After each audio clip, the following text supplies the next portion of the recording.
Hi, I'm going to be your instructor, Kylie Hassemeyer, for this lesson on high school forensic science and integration into real-world objectives. So, during this lesson, we're going to be learning about how do you determine time of death and understand the stages of decomposition in human remains. There are 4 stages to this. There is fresh, bloat, active decay, and then dry/the remains as a whole. When you are determining these, you're going to examine the biological and environmental factors that are going to influence each different stage of the body. Sometimes these bodies aren't found until they're already entering the dry/remain stage, the skeletal stage.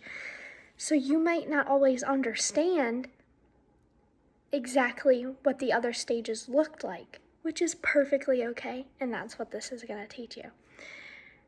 You're going to integrate these concepts of biology, chemistry, forensic science, and it is going to give you a real-world application of this scientific observation and analysis.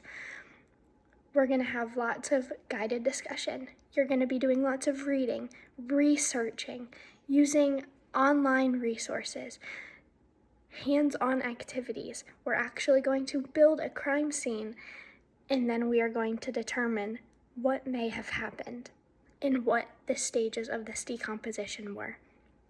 You're going to understand how forensic investigators use the evidence to make informed conclusions. How did this person get here?